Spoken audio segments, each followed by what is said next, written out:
Assalamualaikum warahmatullahi wabarakatuh. Alhamdulillahi rabbil alamin. Wassalatu wassalamu ala asrafil anbiya'i wal mursalin wa ala alihi wa sahbihi ajma'in. Rabbi shrah li sadri wa yassir li amri wahlul 'uqdatam min lisani yafqahu qawli. Rabbi hab li hukma wa alhiqni bis shalihin. Bismillahilladzi la yadurru ma asmihi syai'un fil ardi wala fis samai wa was samiul alim. Bismillahilladzi la yadurru ma asmihi syai'un fil ardi wala fis samai wa was samiul alim. Bismillahilladzi la yadurru ma asmihi syai'un fil ardi wala fis samai wa was samiul alim. Bismillahi tawakkaltu ala Allah la haula wa la quwwata illa billah. A'udzu billahi minasy syaithanir rajim. Bismillahirrahmanirrahim. Alhamdulillahi rabbil alamin. Ar-Rahmanir Rahim. Maliki yaumiddin. Iyyaka na'budu wa iyyaka nasta'in. Ihdinas siratal mustaqim. Siratal ladzina an'amta 'alaihim ghairil maghdubi 'alaihim waladdallin. Amin. Surat Al-Qalam. Ayo. A'udzu billahi minasy syaithanir rajim. Bismillahirrahmanirrahim. Nun wal qalami wa ma yasturun.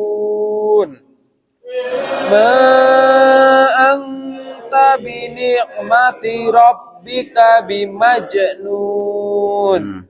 Wa inna laka la ajran ghayra mamnun. Wa innaka la ala khuluqin azim. Fasatubasiru wa yubasirun.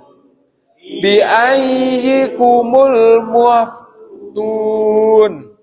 Inna rabbaka huwa a'lamu biman dhalla an sabilih wa huwa a'lamu bil muhtadin. Fala tuti'il mukadzibin. Waddu law tudhinu wa yudhinun. Wala tuti' kulla halafim mahin. Fammazim masya'im binamim. Manna'il li khairi mu'tadin asin. Utullim ba'da dzalika zanim. Angkana dzamani wa banin. Idza tutla alaihi ayatuna qala asatirul awwalin. Sadaqallahul adzim.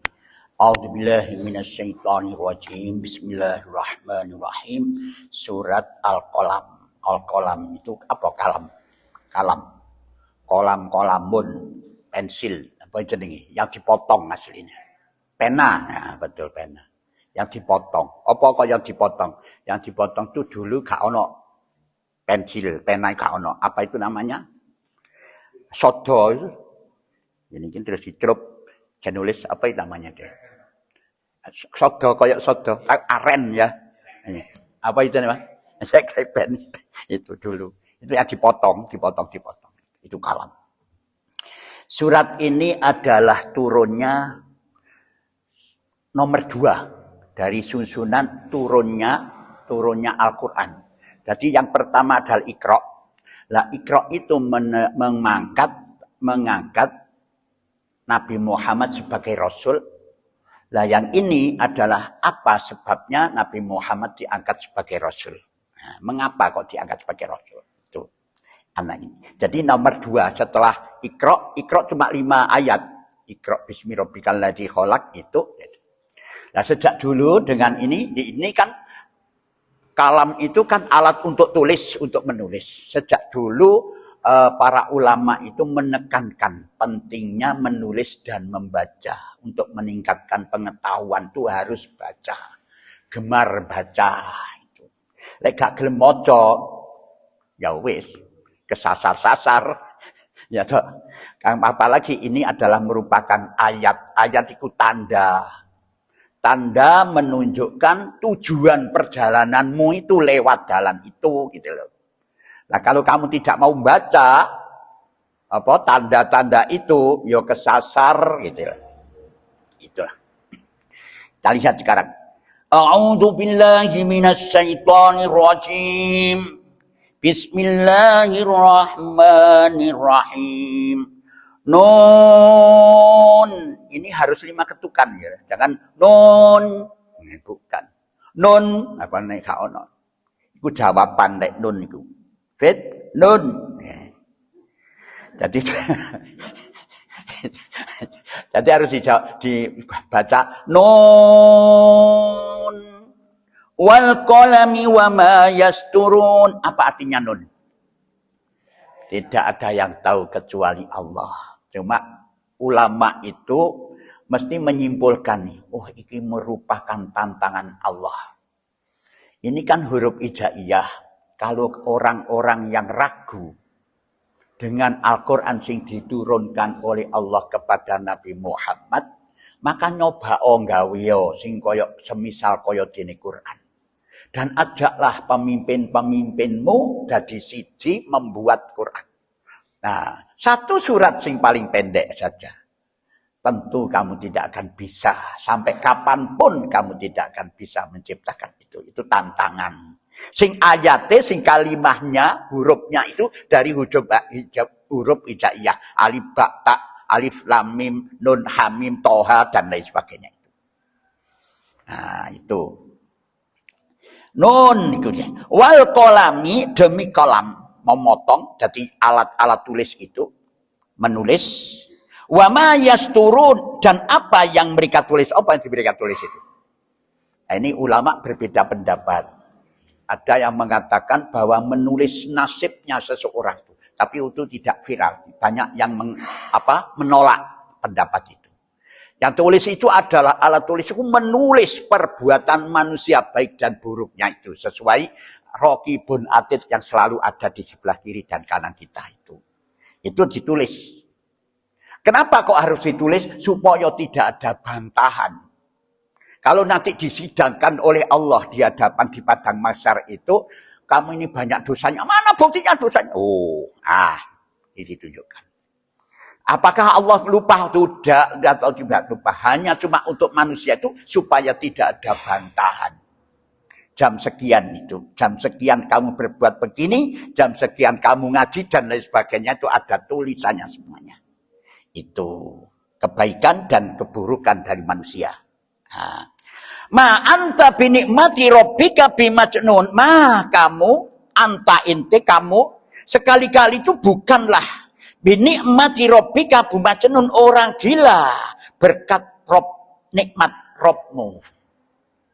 Jadi sementara begitu Rasulullah menyampaikan ajaran itu, orang-orang musyrik Mekah itu mengatakan, gendeng Muhammad ini, gila Muhammad, gak waras pikiran itu. Kenapa kok dikatakan tidak waras pikirannya itu? Karena kebanyakan mereka itu menyembah berhala, percaya karo Tuhan, percaya karo Allah, tapi dengan kepercayaan supaya terkabulkan keinginannya, maka digandengkan dengan berhala-berhala ciptaannya itu sebagai Tuhan. Lantaran itulah terkabulnya keinginan itu. Mulanya di dalam surat-surat ini, surat Iqra dan surat Nun ini tidak disebut Iqra bismillah, kalau mesti Iqra bismi rabbika. Ini juga begitu, tidak disebut nama Allah. Mengapa? Karena musyrik itu kenal dengan Allah. Gitu. Nah, di sini dijelaskan siapa itu? Tuhan siapa? Tuhan yang menciptakan kamu dan yang mendidik kamu, itu maksudnya. Dia mengenal Allah, Allah iya. Setiap hari Allah. Kesandung Allah, ngono. Tapi siapa Tuhan yang kau sebut ini? Itu yang menciptakan kamu, Rob kamu. Rob itu sang pencipta, yang menciptakan, yang membimbing, yang mendidik itu Rob. Itu. Jadi di sini tidak disebutkan, musyrik mengerti, tahu itu. Nah, itu loh. Binikmati Rabbika. Jadi Nabi Muhammad sementara itu dikatakan gila oleh mereka itu. Karena berani sekali menentang, menyampaikan ajaran yang menentang dengan budaya yang ada di situ. Penyembahan berhala, penyembahan, berani sekali itu. Gila Muhammad. Pikirannya orang genah, kualat. Kan begitu tuh, sampai sekarang banyak itu. Kalau ngerabekno anak gak nurut, wong tuwek dinone gak pas, gak karu-karuan nasibmu. Gila kamu. No. Ya kono ta? itu masyaallah itu. Jadi Nabi Muhammad ini memang diangkat itu adalah bukan untuk ya menjelaskan tentang wujud Allah. Itu harus kita pahami, Pak. Ya tak? Diturunkan ke dunia diutusan Allah, diutus oleh Allah itu untuk menerangkan apa? Ayo, menerangkan apa? Kuasa Allah, keesaan Allah, kuasa Allah. Bukan untuk menerangkan tentang wujud daripada Allah. Mulane ya apa rupane Allah? Ya gak bisa. Tangane Allah ya apa? Ya ora ono sing cerate Rasulullah gak nerangno tentang itu kok. Ono aja ta. Ono asih takon niku lho ono. Bagaimana wajah Allah? Ya tidak tahu kita tidak bisa melihat Allah. Tidak ada kemampuan mata kita untuk melihatnya. Terlalu cerah, terlalu padam tidak bisa kita lihat, terlalu gelap tidak bisa kita lihat. Nah, jangankan kita, Nabi siapa itu? Musa itu. Ya Allah, bagaimana wujud panjenengan ya Allah? Loh kan gak percaya dengan ada adanya saya. Bukan, supaya kita itu yakin. Oh ya, kalau kamu ingin tahu, lihat Gunung Tursina itu. Kalau Gunung Tursina itu masih tetap tegar, kamu akan bisa melihat aku. Tetapi kalau dia itu meledak, maka kamu tidak akan bisa. Akhirnya hanya pancaran sinar Allah saja itu meledak gunung itu. Nabi Musa apa? Siuman, apa jenis semaput. Ya dah? Pingsan, semaput. Bareng tangi, ya Allah ampunilah, lah begitu. Jadi Rasulullah hadir ke dunia ini di samping menyempurnakan akhlak, maka juga menunjukkan kekuasaan Allah, keesaan Allah, bukan menjelaskan tentang wujud daripada Allah. Itu dikatakan gila oleh orang-orang itu. Wis gak genah pikiran Rasul ini. Wa innalaka la ajron ghairu mamnun, wa innalaka la ajron ghairu mamnun, dan sesungguhnya bagi kamu benar-benar pahala yang besar yang tidak putus-putusnya. Pahala, kenapa itu?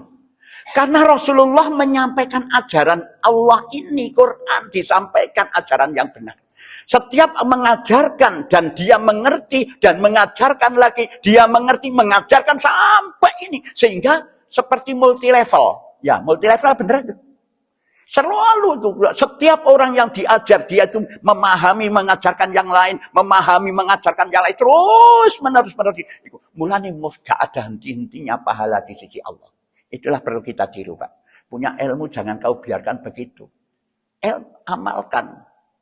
Itu. Ini jadi pahala yang paling banyak itu. Nah sekarang kebalikannya. Siksa yang paling banyak, kemungkaran yang paling banyak itu siapa? Siapa? Qabil. Kenapa? Memberikan contoh membunuh manusia. Jadi lek wong sing suka mbunuh iku anak buah Qabil. Jadi setiap ada pembunuhan iku niru Qabil itu. Itu. Wa innaka la ajron ghairu mamnun. Wa innaka la ala khuluqil azim. Wa innaka la ala khuluqil azim. Apa itu? Wa innaka dan sesungguhnya la ala khuluqil ala itu di atas, la ala khuluqil azim. Benar-benar berbudi pekerti, azimun yang agung. Jadi Nabi Muhammad itu jelas. La ala di atas. Kalau la ala di atas berarti paling atas. Jadi ada atas. Jadi gini, biasa manusia tidak akan bisa menandingi Rasul budi pekertinya, akhlak. Bagaimana budi pekerti Rasul itu? Wah, itu ada yang menanyakan kepada Aisyah, bagaimana sih akhlak Rasul itu? Kalau kamu ingin tahu akhlaknya Rasul itu, Quran itu. Quran berjalan Rasul itu akhlaknya Rasul. Jadi memang Quran ini adalah akhlak.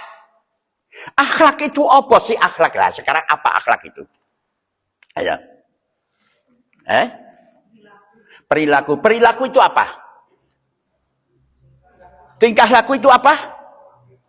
Akhlak. Paham bener nih. Nah, sekarang saya. Ono seseorang masuk ke sini umpama sekarang ini. Namanya si Fulan masuk.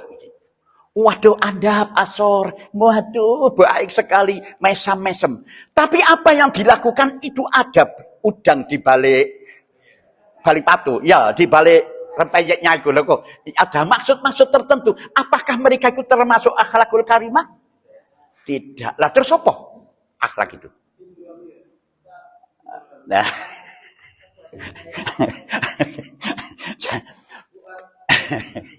Akhlak itu begini. Akhlak itu adalah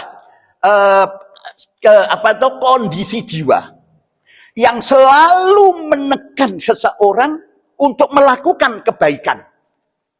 Itu keberadaan yang ada di dalam ini yang selalu melakukan kebaikan kepada seseorang tanpa ada penekanan, langsung spontanitas. Ketemu aduh, dari mana saking pundi loh itu loh, Pak.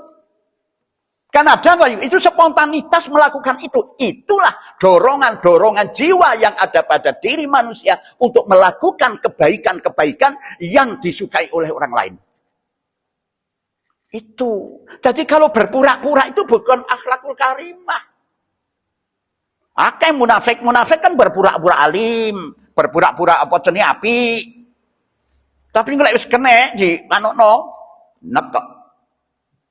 Kan begitu toh? Nah, itu akhlak. Jadi kondisi jiwa yang ada pada diri manusia yang menekan selalu melakukan kebaikan spontanitas tanpa ada paksaan, tanpa ada dorongan yang lain. Bukan karena ini juraganku, bukan karena ini pimpin aku, bukan. Apapun sudah. Kepada seorang ketemu orang meringis, karena uang yang meringis. Itu akhlak. Lah khuluqul adim itu adalah akhlak yang agung. La ala di atas khuluqul adimun. Adimun itu apa? Adim. Agung, yang maha agung. Lah yang besar, yang mengatakan besar itu anak kecil, belum tentu berat dikatakan berat. Yang mengatakan anak kecil berat juga bagi ibu-ibu, belum tentu ringan bagi ibu. Dikatakan berat bagi ibu, belum tentu bagi bapak. Tetapi kalau Allah yang mengatakan memang khuluq yang agung, maka tidak ada lagi. Karena itu Allah yang menjelaskan. Jadi tidak ada manusia itu yang paling agung di dunia ini adalah hanya cuma Rasulullah Sallallahu Alaihi Wasallam. Nabi Adam, Nabi apa, semuanya. Makanya di dalam surat Al-Ma'idah 81 disebutkan seandainya utusan-utusan Allah yang telah diberikan kitab suci itu, apabila mereka hidup di zaman Nabi Muhammad ini, maka mereka akan mengikuti tuntunan Nabi Muhammad. Itulah sing tafsirannya macam-macam itu Pak, tafsiran. Semua itu ono diciptakan Nabi Adam, Nur Muhammad sudah ada, macam-macam itu wis macam-macam. Jadi di sana di surga itu ada tulisan Muhammadur Rasulullah, Muhammad itu macam-macam. Nah, jadi seandainya dunia ini Allah tidak merancangkan Nabi Muhammad akan lahir, tentu tidak akan tercipta dunia ini. Ini macam-macam. Ya memang betul juga, ya silakan saja itu. Nah, lanjutannya ayat. Fasatubsiru wa yubsirun. Ini. Nah, maka kelak kamu akan melihat dan mereka pun akan melihat. Nah, inilah di sini Pak. Jadi akhlak itu tanpa pengorbanan tidak akan jalan. Kata Rasulullah banyak korban, semakin banyak yang dikorbankan, banyak korban tentang akhlak ini, maka semakin tinggi, semakin banyak korbannya, semakin tinggi nilai akhlaknya. Coba lihat sekarang. Berapa kali Rasulullah dikecam oleh manusia. Kamu gila, diantemi waktu. Apa yang dilakukan? Sabar. Bapak wis ora apa-apa. Lek hanya aku saja yang dilokno ora apa-apa wis. Korban toh? Korban apa itu? Perasaan. Banyak korban. Ya toh, diidoni mlaku nang ngene masjid diidoni dadu-dadu. Ya toh, apa Muhammad bareng ngono sing ngidoni kok prei iki pirang-pirang dina ora ono sing korban, ditakokno loro diparani karo Rasulullah. Itu banyak korban. Jadi kalau orang yang ingin mempunyai akhlak yang tinggi tanpa korban, yo khayal. Begitu dilokno wong sampeyan niku apa, sampeyan wong gila, ya kon dhewe gila, ya itulah. Menengo, gitu maksudnya. Kamu ini gila, ya kamu sendiri yang gila. Wah, kon iku elek tambah kon elek. Wah, iku ora sabarlah. Jadi itu. Nah, maka kalau sedemikian maka kelak kamu akan melihat, mereka pun akan melihatmu bahwa sebenarnya kamu adalah bukan orang yang gila. Nyata, sampai sekarang, coba lihat sekarang, semua dunia mengakui kebenaran Rasulullah. Hanya orang-orang yang tidak waras, itu mereka yang mengatakan Rasulullah dijelek-jelekan. Gitu. Tapi karena dia tidak konsisten, tidak objektif di dalam mempelajarinya. Sampai sekarang itu diakui. Nah, itu. Dan ternyata Rasulullah itu tidak gila, Rasulullah adalah manusia berakal. Nah, itu. Bi'ayyikumul maftun. Siapakah di antara kalian yang gila? Nah, kalau sudah begini siapa? Di antara kalian yang gila. Ya mereka itu gila. Mereka itu gila sebenarnya itu. Itu. Inna rabbaka huwa a'lamu biman dhalla an sabili wa huwa a'lamu bil muhtadin. Inna rabbaka sesungguhnya Rabbmu huwa a'lamu dialah yang paling mengetahui biman dhalla an sabili siapa yang sesat dari jalannya, wa huwa a'lamu bil muhtadin, dan dialah yang paling mengetahui orang-orang yang mendapatkan petunjuk. Itu Allah yang paling mengetahui, dia Allah itu. Ya toh, itu. Ini tidak menggunakan kata-kata, ada enggak ini kata Allah? Tidak ada. Ya Iqra juga tidak mengatakan kata Allah Rabb. Nah, karena orang kafir sudah mengenal kepada Allah. Ya, Inna rabbaka. Jadi Allah tahu siapa yang paling siapa yang paling baik, siapa yang mendapatkan petunjuk, siapa itu. Yang sesat. Fala tuti'il mukadzibin, maka janganlah kamu ikuti orang-orang yang mendustakan. Mendustakan apa itu? Yang mengatakan kepadamu bahwa kamu adalah gila, ojo kon ikuti iku. Apa sih kadzib itu? Bohong itu apa? Bohong itu adalah mengucapkan sesuatu yang bertentangan dengan kenyataan. Nah ini orang-orang musyrik itu pada saat itu dia itu mengakui bahwa Rasulullah ini, Nabi Muhammad Shallallahu Alaihi Wasallam itu adalah Al-Amin, diakui bahwa mereka jujur dan ucapannya selalu membawa hikmah, membawa kebaikan, gak belentengan, gak itu, gitu. Itu diakui, itu selama 40 tahun loh mereka orang musyrik. Tapi ternyata di akhir-akhir setelah Rasulullah diangkat sebagai utusan Allah menyampaikan ajaran Quran ini, barulah dikatakan gila. Ika apakah orangnya yang gila ataukah ajaran yang disampaikan itulah yang bertentangan dengan tidak disenangi oleh mereka sehingga mengatakan bahwa ajaranmu itu gila. Ya. Jadi ada ayat yang menyatakan Muhammad sebenarnya mereka itu tidak membencimu. Dia tahu orang musyrik ini ngerti lek kon iki orang baik Muhammad. Kamu ini adalah orang baik, orang yang bisa dipercaya. Tetapi setelah kamu menyampaikan ajaran Quran inilah yang dia mengatakan bahwa kamu gila. Kamu tidak bisa percaya. Berarti bukan kamu yang dibenci. Yang dibenci adalah Qurannya. Ya sampai sekarang kan begitu. Iya. Kamu mengakui semua manusia ini mengakui anani Gusti Allah.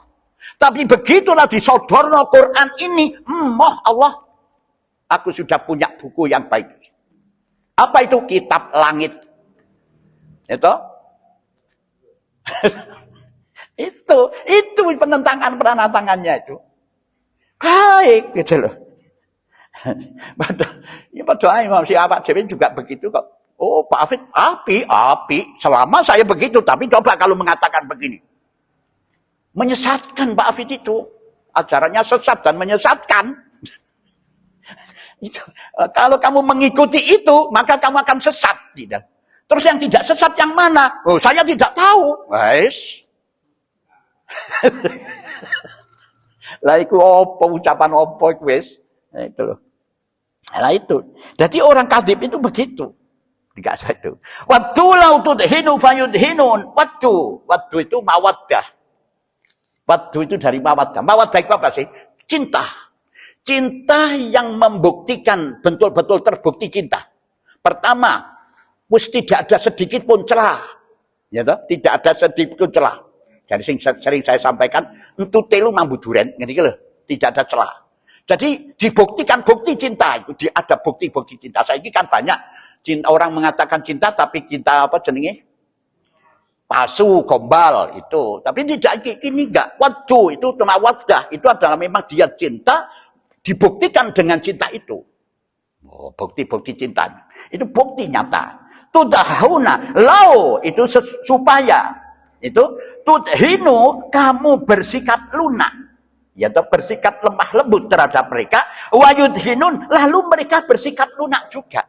Lah inilah dia menunjukkan rasa cinta yang sungguh-sungguh ya toh, dengan harapan supaya Rasulullah itu lunak. Ya toh? Lah begitu lunak tidak menyampaikan ajaran-ajaran Quran ini, ya toh, maka dia akan melakukan lunak kepada Rasulullah. Nah, itu. Jadi Ibu sangat api itu. Bagaimana itu? Boleh kamu lunak, tetapi janganlah kamu merubah prinsip. Memang betul kamu harus baik dengan seseorang, boleh. Tapi prinsip-prinsip ini harus kita pegang teguh. Contoh sih, perjanjian Hudaibiyah. Perjanjian Hudaibiyah itu Rasulullah dibuat perjanjian. Nah, di sana disebutkan Bismillahirrahmanirrahim. Oh, enggak Muhammad, tidak. Kenapa? Tidak ada. Jadi apa yang ada? Bismikallahumma, dengan atas nama Tuhan.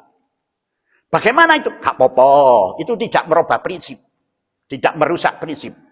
Terus perjanjian antara tokoh kafir dengan Muhammad Rasulullah sallallahu alaihi wasallam. Rasulullah. Bukan utusan Allah. Muhammad binti Abdillah. Anaknya Abdullah. Nah itu binti Abdillah. Oh ya bagaimana? Oh ya. Itu tidak merubah prinsip. Tidak apa-apa. Gitu loh. Sing tidak boleh itu mengikuti mereka. Tapi merusak prinsipnya. Aku tak gandeng arek iku, ya aku nilii tak melok ngerokok. Padahal dia tak ngerokok, melok ngerokok. Ya itu ngerusak prinsip. Nah dia abu-abuan ngombe anggur, kolesom, aku juga minum juga. Itu apa? Menghormati. Ya itu bukan, itu merusak prinsip itu. Boleh kamu berlaku baik, lunak kepada seseorang, cuma prinsip-prinsip akidah harus tetap kita jaga itu. Jadi tidak mengorbankan prinsip itu.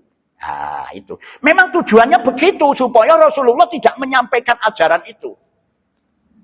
Nah, coba ingat dulu ya, orang musyrik itu terkagum dengan Quran. Musyrik ya, itu kagum dengan Quran.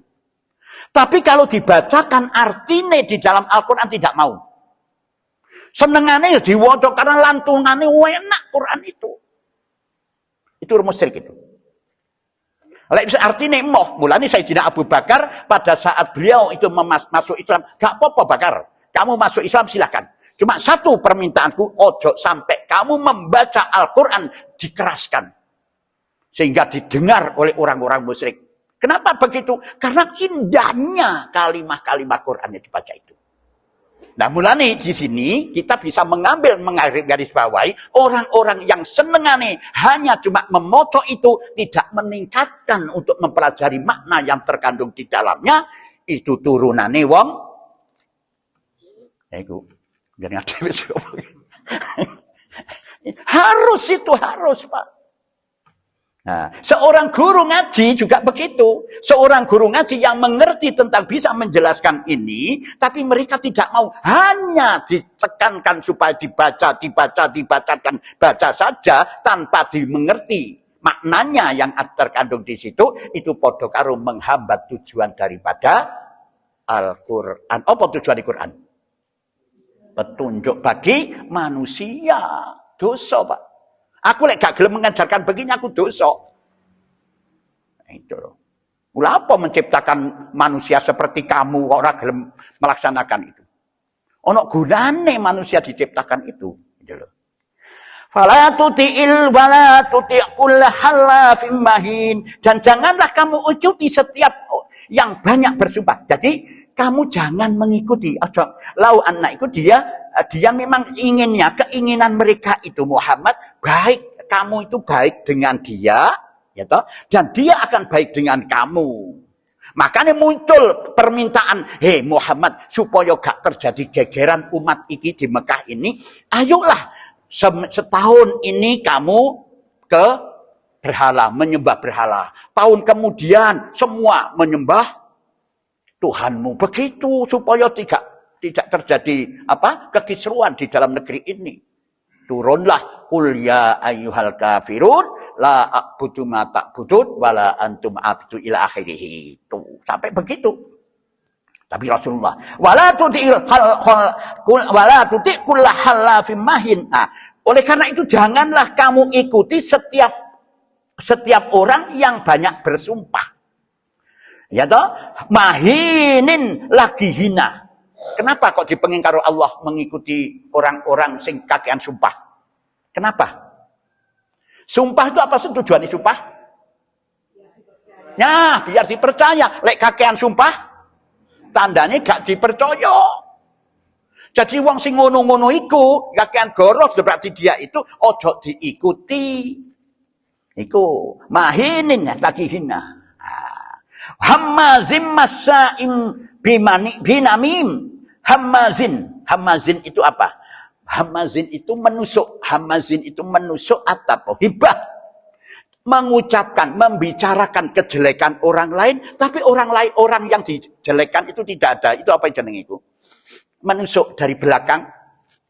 Itu hammazin, itu banyak mencela. Ya. Masa'im binamin. Masa'in itu jadi naimah. Naimah itu apa? Penyebar rumor ya. Penyebar rumor. Itu. Yang kian kemari menghambur-hamburkan fitnah. Itu naimah itu. Itu jangan dipercaya. Jangan kamu ikuti orang begitu itu. Mulanya setiap menerima berita-berita bohong, delokon sopo itu. Rawine sopo. Orang-orang yang demikian itu ojo capek kok ikuti, ojo iya mosok sih, jangan. Nah, itu ada tuntunannya. Kalau kamu berita-berita buruk tentang seseorang, padahal orang itu tidak pernah melakukan keburukan, moko tawal apa itu namanya? Jangan kamu ikuti. Jangan kamu ikuti. Lebih baik datangilah kepada yang bersangkutan. Nah, tanyakan yang sesungguhnya. Itu padha karo iku. Apa namanya? Pada saat istrinya Rasulullah tertinggal di dalam perjalanan, difitnah oleh orang-orang musyrik bahwa istrinya Rasulullah itu berselingkuh dengan pemuda Madinah. Sapa jenenge?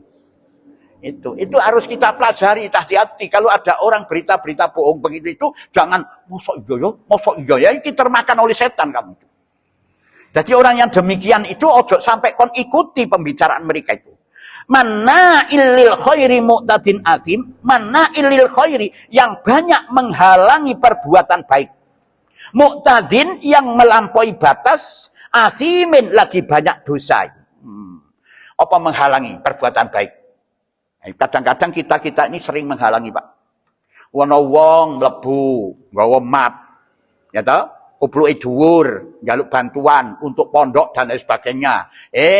Tuan rumah akan memberikan 50.000 dipenging. Ojo akeh-akeh. Piro? 5.000 wae.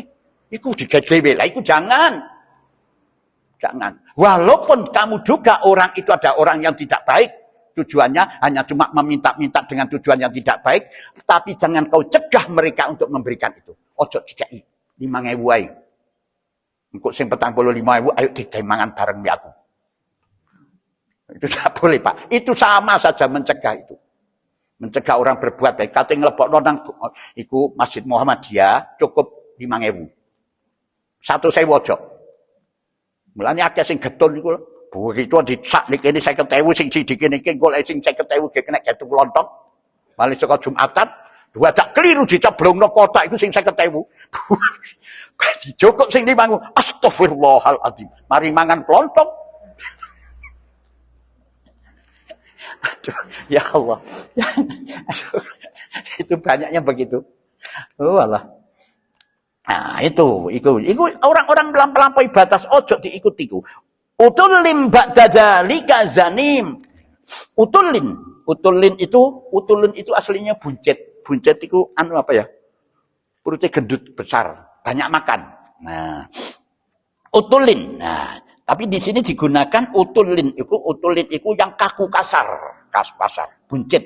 Ba'dadzalika zanim, selain dari itu yang terkenal kejahatannya, dan dia itu terkenal kejahatannya. Jadi kasar, kaku. Nah, utulin itu aslinya kataanku artinya buncit itu begitu. Orang yang apa ya? Muangan itu semari ngono turu, marono mangan ora tahajud, ora apa begitu. Salat wis males, turu mangan itu. Itu seorang orang yang apa? Orang yang tidak mau berpikir. Sampai gemblong wetenge kaya wong hamil. Itu. Iku ojo diikuti itu. Siapakah yang dimaksud ini? Yang dimaksud ini adalah Al-Walid Ibnu Mughirah. Al-Walid Ibnu Mughirah itu adalah seorang tokoh yang kaya raya, anaknya banyak. Semua anaknya jadi semua. Artinya jadi pemimpin-pemimpin berguna semua. Ada pemimpin kafir, termasuk ono pemimpin Islam. Siapa itu? Khalid bin Walid. Ini anaknya Al-Walid Ibnu Mughirah. Nah, Khalid bin Walid ini yang memporak-porandakan tentarane Rasulullah di saat perang Uhud. Itu Khalid bin Walid itu. Khalid bin Walid sing naik nang gunung sing ditinggal oleh orang-orang mukmin iku diwanai sampai marat-marit itu Khalid bin Walid. Tapi akhirnya beliau itu menjadi tentaranya Rasulullah. Itu termasuk ini Ibnu Mughirah. Lah Al-Walid Ibnu Mughirah ini ikut diperintah oleh Abu Lahab, Abu Jahal, golongane wong abu-abu itu untuk mempelajari kitab suci Al-Qur'an. Nah, nanti ada kelanjutannya surat ada. Diku golek ono si celai eleke Quran iki sing ndi. Nah, nanti ada keterangan itu. Itu sebenarnya. Angka namada mali wabahnin, karena dia mempunyai banyak harta dan anak. Ini Al-Walid Ibnu Mughirah. Idza tutlai ayatuna alaihi ayatuna qala asatirul awwalin. Apabila dibacakan kepadanya ayat-ayat Quran, qala dia berkata asatirul awwalin. Oh, itu dongengan orang-orang dahulu kala. Nah, sekarang tidak, sekarang beda. Kalau dibacakan Al-Quran iku bacaane wong Arab. Kalau sekarang bukan wong Indonesia. Sekarang itu begitu. Iki koncone Al-Walid itu begitu. Idza tutla ali ayatuna qala asatirul awwalin. Itu mengatakan demikian dongengan zaman kuno itu. Nah, nanti kita lanjutkan bagaimana dia ini Al-Walid besok insya Allah kita bahas kembali insya Allah. Itulah yang bisa saya sampaikan pagi ini. Mungkin ada yang perlu ditanyakan, monggo silakan untuk bertanya. Ya, coba ya.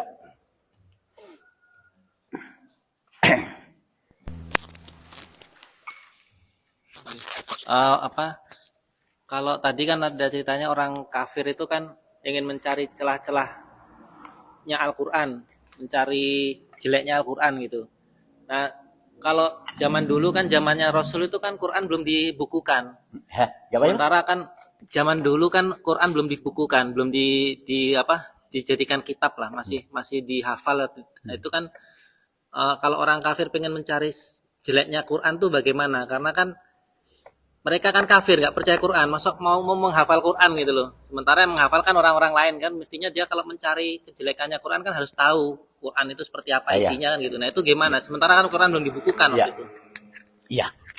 Quran itu, yang namanya Quran itu bukan terkumpulnya 30 juz. Podokar begini, kamu hafal Quran, semua hafal Quran.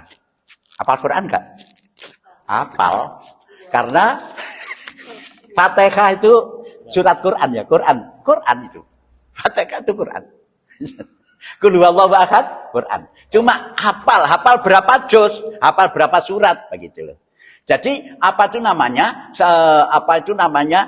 Quran pada waktu dulu kan belum terkumpul Al-Quran ini, terus menjelekkan Al-Quran itu sebagaimana? Al-Quran itu begitu turun ini sedikit demi sedikit. Turun itu sudah mulai dari Iqra bismi rabbikal ladzi khalaqal insana min 'alaq, terus dilanjutkan dengan nun wal qalami wa ma yasturun wa ma adraka bimajnun, wa ma adraka bimajnun. Itu sudah Quran. Ini disampaikan sedikit demi sedikit, ini disampaikan. Mengapa sekarang kok turunnya Al-Quran sedikit demi sedikit? Karena supaya dipahami. Nah itu pun sudah disampaikan, dibacakan Al-Quran ini. Ya, dibacakan Al-Quran. Dibacakan di sini, dibacakan Al-Quran. Mereka mengatakan, itu dongengan wong biyen. Itu sudah kedaluwarsa. Tidak relevan dengan zaman sekarang. Oh, kalau dulu. Kalau sekarang itu. Jadi sejak dulu juga sudah ada Quran itu disampaikan sejak Rasulullah diangkat sebagai Rasul. Nah mulai itulah Rasul itu berdakwah. Mulai itulah banyak yang mengatakan Rasul itu gila, Rasul itu kurang ajar, dan Rasul itu dukun, Rasul itu wah macam-macam. Sejak mendakwahkan Quran, selama itu 40 tahun Rasulullah diam, maka hanya cuma Muhammad itu baik, Muhammad itu al-amin, bisa dipercaya dan lain sebagainya dan sebagainya. Itu Pak. Jadi memang sudah zaman dulu itu sudah ada Quran itu, tapi belum terkumpul Quran ini. Apakah Al-Quran ini terkumpul Rasulullah sudah tidak ada? Oh, tidak ada. Yang mengumpulkan kitab suci di mana Rasul tidak ada itu adalah Taurat dan Injil. Mukanya dari Mas Rembo, ini gak cocok, ini gak usah dilebokno, begitu. Karena tidak ada Rasulnya. Jadi itu yang tidak dikumpulkan hanya cuma itu. Yang dikumpulkan ada Rasul ini. Jadi yang turun pertama apa? Iqra. Turun kedua Nun wal qalam turun. Tapi kenapa di dalam kumpulan Al-Qur'an yang Fatihah? Siapa yang menuntun ini? Allah melalui Rasulnya. Itu dulu ini dan sebagainya. Loh kok bisa begitu Pak? Oh bisa juga. Podo karo jenengan ini loh Pak. Jenengan sholat Idul Fitri di ngarep dewe. Tapi presiden teko kari-kari ono di ngarep dewe. Dicek ngarep iya toh? Gak dek buri. Ini presiden teko. Sing di ngarep dewe mikir. Iki sing paling penting. Tahu begitu. Ini diutamakan. Ya toh? Jadi jangan kok gak nurut abjad ayo ndak bisa. Itu begitu. Memang ini dirasa penting maka taruhlah di sini. Ya, jadi yang pertama di dalam pembukuan kitab suci Al-Qur'an ini ada Fatihah bukan Iqra. Iqra malah nomor berapa itu? 80 berapa itu? 90 berapa? Itu. Ya, ada lagi mau tanya? Ya. Celah-celah kejelekan Al-Quran itu tadi yang masih Ya, gimana? kembali ke pertanyaan dari Pak Lulu Pak tadi Lulu, yang ditanyakan, mencari celah-celah kejelekan Al-Quran itu loh bagaimana caranya. Memang ini nanti ada lanjutan nih. Al-Walid Ibnu Mughirah ini memang diperintah oleh si Abu Jahal, Abu Lahab dan lain sebagainya itu supaya mencari kejelekan Quran. Ternyata tidak ada yang jelek. Al-Quran itu sedikit pun tidak ada yang jelek. Al-Quran itu sesuai dengan fitrah manusia dan nalar manusia itu. Tidak ada yang jelek. Makanya nanti si Al-Walid Mughirah itu kadang-kadang begini, angen-angennya itu, iya, bener. Artinya, nah itulah kadzib itu. Jadi walaupun Rasulullah dikatakan sebagai seorang yang gila, orang yang tidak berakal, itu bertentangan dengan hati nuraninya. Mengakui bahwa Rasul itu benar sebenarnya. Tapi karena kebencian mereka tidak mau mengakui kebenaran. Itulah. Jadi tidak akan ada. Mulanya silahkan kamu ragu kepada Quran, silahkan. Cuma kan konsisten, ragu pelajarono, pasti dan pasti mereka itu akan tahu menemukan kebenaran. Lah, oleh karena itu, kalau ada tuntunan-tuntunan secara tertutup, tidak terbuka seperti Islam ini, itu pasti ada maksud-maksud lain di balik itu. Itulah, Pak. Jadi kalau Quran itu terbuka, siapapun boleh ikut ngaji, siapapun tidak bisa berbicara. Ayo kita pelajari. Tapi kalau ini golongan ini kita loh. Gak oleh golongan niki, tidak bisa, Pak. Itu berarti ada maksud-maksud lain di balik itu semua. Itu banyak wong Islam itu gak iso lek gak golongan niki, gak iso mlebu. Enggak, kalau di sini enggak, di semua Muhammadiyah itu tidak terbuka, silahkan. Karena tidak ada keburukan Al-Quran itu. Makanya kadang-kadang saya sendiri itu menyesali. Kenapa ya banyak orang yang tidak mau menerima Quran? Apakah saya yang menyampaikan itu kurang menjelaskan, kurang detail, kurang bisa diterima sehingga banyak orang lari? Karena ini kebutuhan manusia. Ataukah memang dia tidak mau golongan-golongan abu-abu itu? Aku sampai kadang-kadang begitu. Karena tidak ada sedikit pun celah Quran itu. Nah, itu ya.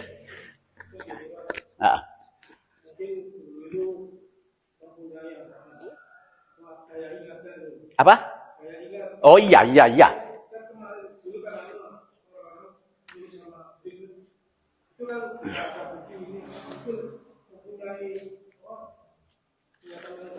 Iya, memang betul itu betul. Dulu itu orang tuh hafal, Pak. Quran, sahabat-sahabat tuh hafal. Banyak yang hafal. Orang-orang yang sahabat-sahabat banyak hafal Quran. Memang dulu itu hebat. Tapi sekarang ini ya banyak orang-orang yang tidak menggunakan potensi-potensi sebagaimana mestinya sehingga banyak lupa. Ya toh? Kalau dulu udah hafal, malah nuwang nulis iku heran, kagum. Oh, bukan tulis di buset, tidak. Iya.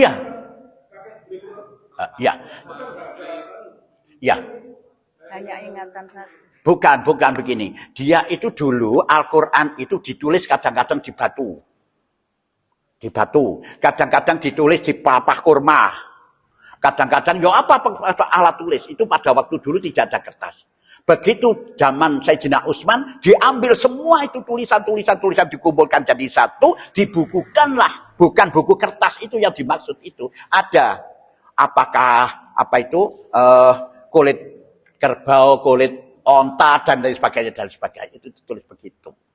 Itu dulu. Memang dulu kehebatan dua orang dulu itu adalah itu ingatan, jadi hafal. Kalau orang dulu sekarang zaman kita ini, orang-orang yang dulu itu kekuatannya gimana? Di kakinya ya. Kaki dan kejujuran. Kaki, nanti orang sandalan melaku. Waduh kuat. Tumpang melaku, saiki. Orang kuat. Itu. Satu kejujuran. Kejujuran dulu itu wong jujur. Walaupun dia tidak sholat, lemuni A. B. C ngono. Lek saiki gak. ABC jadi D. Nah saiki Itu. Mulanya dulu itu orang tuh tidak berani sama sekali memakan barang yang haram. Lebih baik makan singkong dibakar dengan iwak gereh daripada makan sate tapi tidak benar. Itu dulu, saking wedi. Makanya orangnya jujur dulu. Lek saiki gak. Orangnya pinter-pinter tapi ora jujur. Lek biyen bodoh-bodoh tapi jujur. Besok kula tak dugi mriki ya teko temenan. Lah saiki meneh aku tak melok ngaji ora wis. Itu ada kelebihan masing-masing. Maaf Ustaz, sedikit Ya, jangan lagi. Itu tadi dijelaskan masalah akhlak. Akhlak adalah dorongan jiwa melakukan perbuatan yang baik yang tidak ada penekanan gitu. Iya, secara spontanitas, Ya. perbuatan terpuji. Yang saya tanyakan, apakah akhlak itu konsisten? Jadi selama hayat itu kalau akhlaknya baik menjadi baik. Apakah seperti itu? Itu yang saya tanyakan. Ya, memang gini, sekarang kalau berbicara tentang akhlak itu ada 3, Pak. Akhlak itu pertama akhlak kepada Allah. Ya toh? Yang kedua, bagaimana cara akhlak kepada Allah? Dia tidak menyekutukan Allah, meminta dan menyembah, menyerahkan diri hanya cuma kepada Allah saja. Ya toh? Yang kedua, akhlak kepada sesama manusia. Ya toh? Akhlak kepada selain daripada manusia termasuk binatang, tumbuh-tumbuhan, apapun juga. Itu akhlak perilaku yang baik. Gitu loh. Perilaku yang baik. Yang baik karena yang terpuji. Yang baik, yang tidak merugikan sesama. Nah, akhlak selain daripada manusia itu 3. Apa itu binatang? Bagaimana cara itu? Binatang ini kok lapar, kasih makan. Oh, kok ngombe, kasih minum. Cara menyembelihnya juga begitu, pakai pedang yang landep dan sebagainya. Tumbuh-tumbuhan bagaimana? Ada akhlak tumbuh-tumbuhan. Delon, lek ono di rumah, iki kok lesu, alum begini, siramen. Ono ulere disemproti obat. Begitu itu akhlak. Jadi kalau perilaku yang baik ini, maka dia akan terantar menuju kepada kebaikan. Kalau perilaku yang tidak baik, maka akan terantar menjadi gak ono orang yang berbuat buruk berakhir dengan baik. Kecuali dia tobat. Ini Ibu. Tidak akan terjadi orang keburukan melakukan keburukan ini berakhir dengan baik. Kecuali menghentikan keburukan baru bertobat itu berarti berhenti. Itu. Tapi kebaikan maka akan terantar kepada kebaikan. Bisa jadi kalau dia menghentakkan kebaikan itu menjadi buruk, ya jadilah buruk. Baru berhenti kebaikan itu. Berbuat baik akan menuju kepada kebaikan. Berbuat buruk akan menuju kepada keburukan. Jadi tergantung siapa yang berbuat baik akan menerima kebaikan dan siapa yang berbuat buruk akan menerima keburukan. Itulah yang bisa saya sampaikan. Mari kita lanjutkan. Sadaqallahul adzim. Wa balagha rasulul karim wa nahnu ala dzalika minasyahidin. Alhamdulillahi rabbil alamin. Subhanakallahumma wa bihamdika asyhadu an la ilaha illa anta astaghfiruka wa atubu ilaih. Assalamualaikum warahmatullahi wabarakatuh.